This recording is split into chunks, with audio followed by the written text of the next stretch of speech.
Hello and welcome back. In today's video we'll be working on a little Philips 112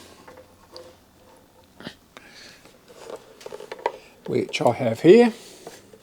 Now I've actually finished the radio and it is working really nicely, but I don't have the dial glass which sits up here like so. And I have a few options for that, and I'll be exploring those in a later video. Today's video is basically just checking it out, making sure it's working properly, and not working properly, but assessing it for repair and doing a couple of silly things to it. And yeah, so this one is a short video, not like the Lily the Pink one, which was a bit of an epic, but I've decided that this one will be in a multi-part series. So sit back, enjoy. Before we get going, I thought I'd show you a few advertisements from the Woman's Weekly. They're from 1947, so around about the time this radio was released, and they're just before Christmas, so they're a bit waxing lyrical about the radio, I guess. But okay, we'll get into it now. This is the Philips 112, which I picked up at the auction in April. Now it's in fairly sad condition. We do have most of the parts. So this fin here is broken here, and the other two fins are attached up here. It looks like it was in an auction before or a sale. Has 173 written on it here and 218. This is the latest auction number.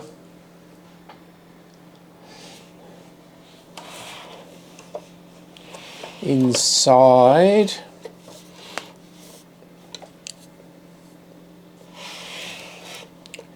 it looks fairly original. There's quite a bit of rust on the output transformer. Of course, the dial is completely missing, although I've been told by a couple of people that you can buy replacements for these.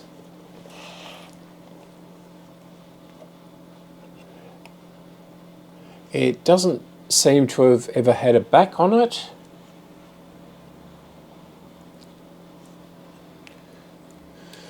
The shielding on this valve looks okay.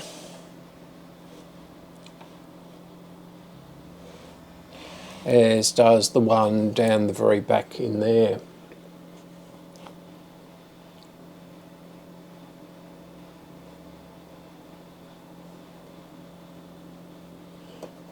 The dial will need restringing, and it's a 2-string dial because of the perspex or glass dial which sticks up.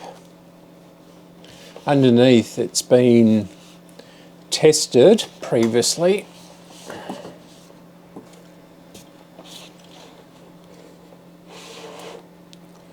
and it says on this camera needs new dial glass, dial cord, screw for the base, glue cabinet slats, power switch, single throw. Radio works 14th of March 1994, which of course is now approaching 30 years ago. So if it's been sitting for that long needing those things, don't think the previous owner was ever going to get around to it. So this is supposed to come up.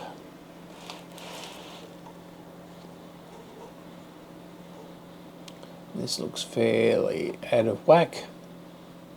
I know. It's supposed to come up like so, although it's much further back. Okay. So I'm going to connect it up with the variac and the isolation transformer, and through the dim bulb, of course. So we'll do that now. Here goes.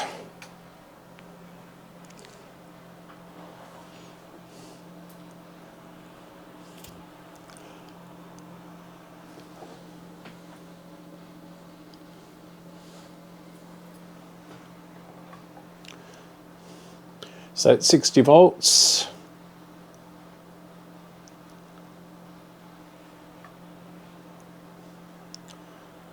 $120 on the variac, 100 on the meter,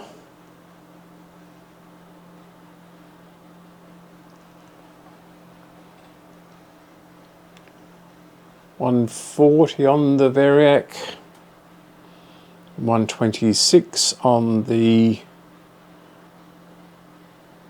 meter,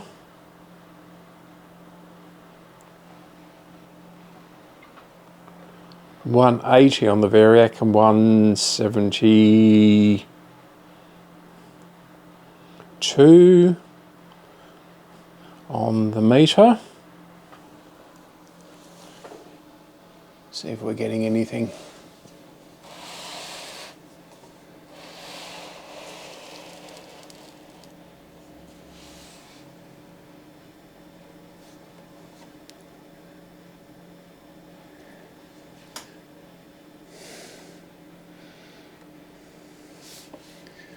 Nothing so far.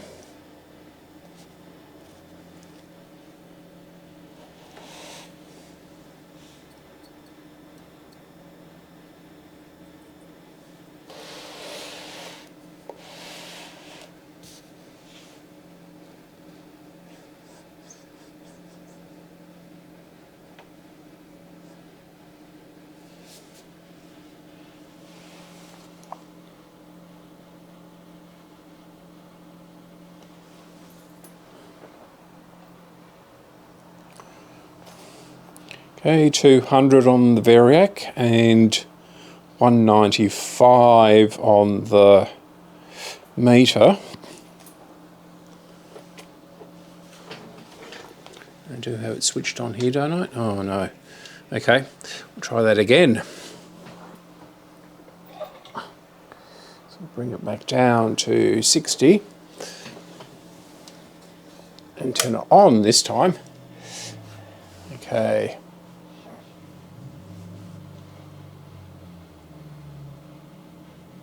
So, okay, here we go again.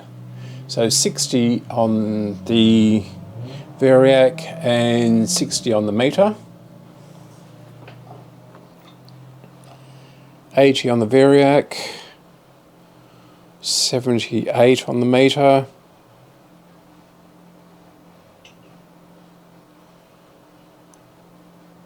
$120 on the variac and 102 on the meter.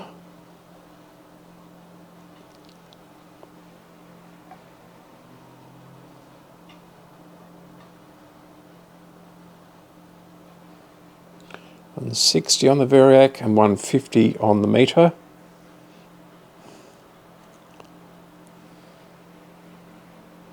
$180 on the variac.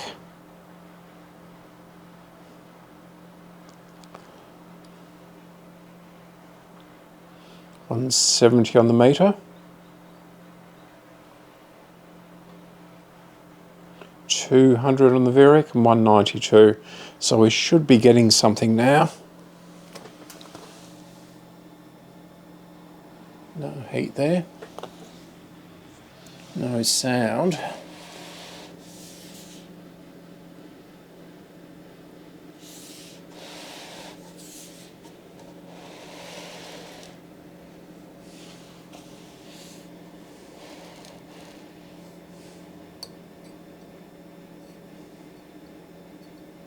no warmth.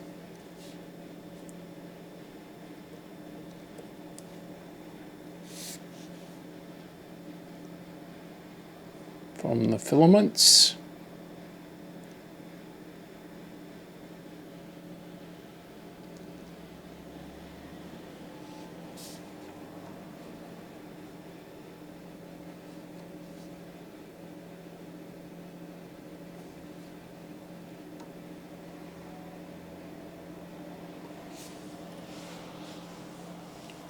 This label says all valves okay. That was back in 1994. So slowly increase it.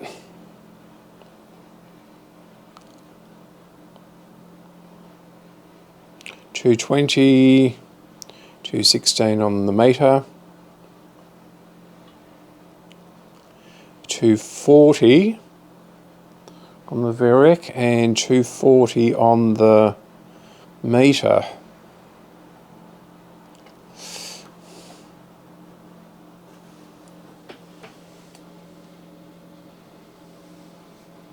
And not a sausage out of it.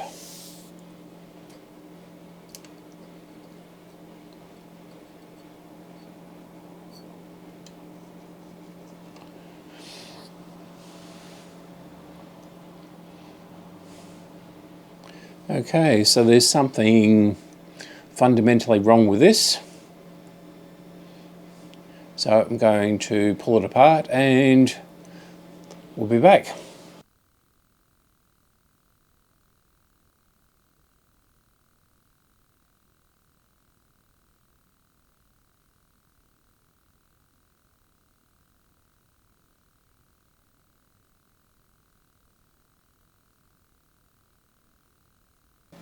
Well, that was surprisingly easy. It was just the grub screws that were a little bit fiddly. And this is the shaft for the volume and the tuning. Now this set looks pretty sad. It's got lots of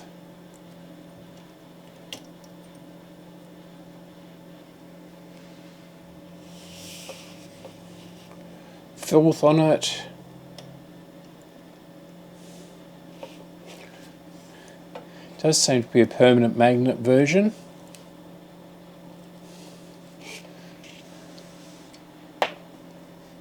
Seems to be in reasonable condition. Not sure what that white powder is. Now, underside. Have another look at that. Surprisingly heavy for the amount of stuff that's in it.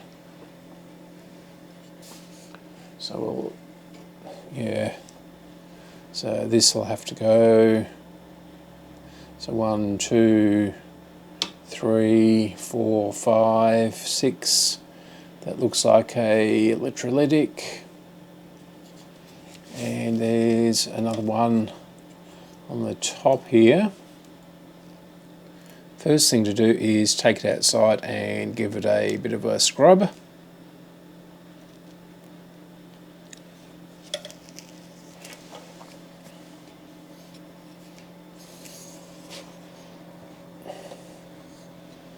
Now the case looks reasonably good inside. Bit of rust down there with stuff. This one isn't coming out as easily. It's probably the grub screw that's stopping it.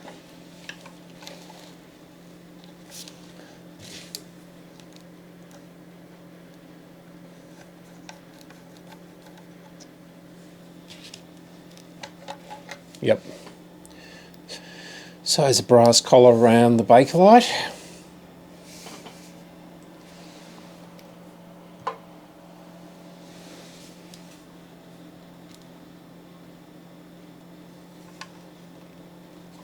Not sure if that speaker cloth is original. It's certainly at least 30 years old. The actual body of this is in really good condition. I should be able to glue these back in properly. Getting them to stay will be the problem.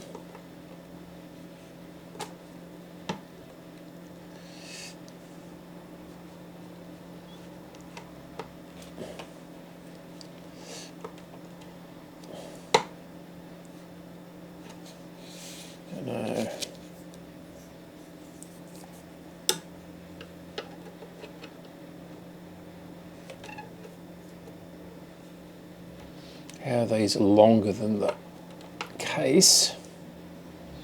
Would have thought they'd go in fairly. Okay.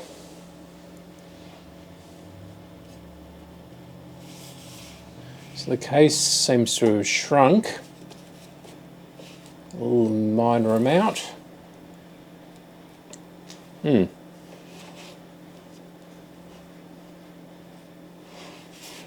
At least they're there.